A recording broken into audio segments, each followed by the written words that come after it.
Hello, everyone. Happy New Year.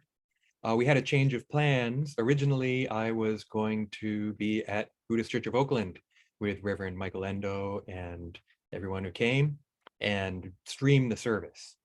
But with all this rain, this is the most rain I've seen in the Bay Area in a while.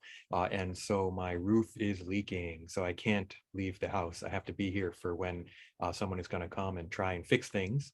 So instead, I'm recording this message for you for this New Year's Eve on 2022. I'd like to just touch on two things: gratitude and the middle way. So gratitude is something I've been kind of talking about recently. I've been doing some short YouTube videos, and even in years past, I've thought of the holiday season more as the gratitude season.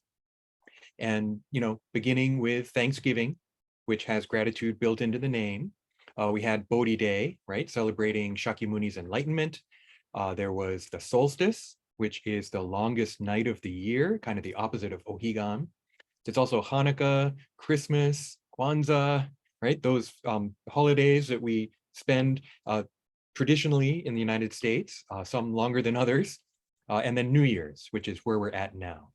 But that would be the holiday season, right? But I'd like to think of it as the gratitude season and then extend it to January 16th. Normally holiday season would end tomorrow or Monday, right? And then we start the new year. But January 16th is Ho-Onko. That is the commemoration of Shinran Shonin's passing. Now, Shinran was the founder of our school, the founder of Jodo Shinshu Buddhism. And, this idea of gratitude can be found in Shinran, but it's not necessarily what we think. I think that maybe there's different layers of gratitude, and some would just be a simple thank you, right? Like kind of like Thanksgiving, right? Giving thanks for what we have in our life. But the much deeper layer of gratitude, this whole Om, is encountering, experiencing Buddha's benevolence, Buddha's compassion and wisdom, and then responding to it.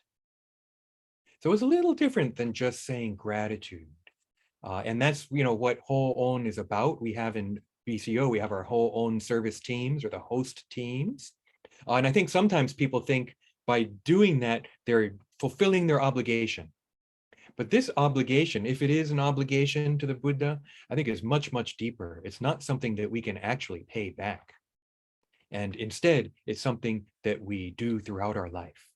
This responding to the benevolence. When we experience it, it's not me thinking I need to have gratitude. It's coming from the Buddha, this wisdom and compassion. And when we experience that, this feeling of ho-on, of wanting to respond to that benevolence, I think becomes something beyond that I'm doing, right? And bigger than just myself. So I think that this whole Om is the root of this gratitude. And here we are at a significant point in the gratitude season. So we can think back, on this past year and think about, what happened in the world, what happened in our lives. Maybe we'd like to do things a different way. And that's maybe one way that we can approach the new year, starting tonight at midnight and then tomorrow. But I'd also like to talk about the middle way a little bit. The middle way is this basic fundamental Buddhist idea, Buddhist teaching, going back to the time of Shakyamuni at the very least, right? In his spiritual path, finding this awakening to this middle way between the pleasure that he experienced as a prince and then the difficulties and pain that he experienced in his spiritual quest, and realizing those were extremes, right? That he needed to find this middle way between them. And so I personally love the middle way, I think, because it is so flexible. And maybe middle way is something that we can try and keep in mind as we go into this new year. As a middle way between aspiring for Buddhahood, trying to be like Buddha, trying to act like Buddha, and being myself, not a Buddha, right? So this middle way between those poles. Maybe another way is between trying to be grateful and those times when I don't feel grateful. So part of, the reason I'm doing this online and not live at church is because it's raining so hard that it's leaking into my house. I'm grateful for the rain. I'm not really grateful for the leaks. The leaks are a pain in the butt. So, I think sometimes it's okay not to feel gratitude. There are some things maybe we shouldn't feel gratitude for, right? Toxic gratitude is when it just goes too far and ignore your feelings, just be grateful. That's not what I'm saying. That's an extreme, right? But not feeling grateful at all, that's also an extreme. So finding this middle way, and maybe that true, deeper gratitude of whole om, right, as kind of the basis for this. The last one I'll suggest, and I've already have whole on in here, but two more Japanese terms, and I've talked about them before: gambaru and shoganai. Gambaru is gambate, do your best. Hai, gambarimasu, I'm going to do my best. And shoganai, or shikataganai. It can't be helped. Sometimes you just got to go with the flow. Sometimes you have to accept things as they are, right? And yet, only doing one, fighting so hard when it's just insurmountable, is an extreme. Giving up, can't do anything about it, then maybe that's an extreme. So finding a middle way where maybe we're doing some of both, right? And finding the balance. Now, what I love about it is it's flexible. It's different for each one of us. It's different in each situation. Buddhism doesn't have one giant band-aid to put on everything, right? Buddhism is flexible. And so this middle way, I think, is one way that we can find this flexibility in our lives.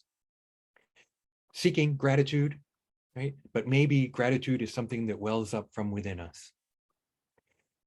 It's been a difficult year for many. It's had some great points too, right? There's always good and bad.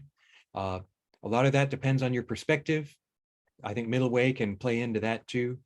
But I think that we all can have a wish for peace in the world, I wish you happiness and health, good health in 2023. But with Buddhism, it's the wish for all beings to be happy and well, which may seem like an impossible ideal, but that is the ultimate wish that we can go into 2023 with. So thank you very much, everyone, for all your support this past year. And I'm kind of excited for 2023. It's a different world than it was before, huh? And yet, I think there's a lot of potential too. So let's also aim for that, reaching our fullest potential for each one of us. As we go into the new year, let us recite the Nembutsu with deep gratitude. Namo Amida Butsu. Namo Amida Butsu. Namo Amida Butsu. Namo Amida Butsu. Namo. Okay, everyone, take care. I do plan to be at temple tomorrow for New Year's Day service. So if you come for that, 11 a.m. Otherwise, hope to see you soon in the new year. Okay, bye-bye.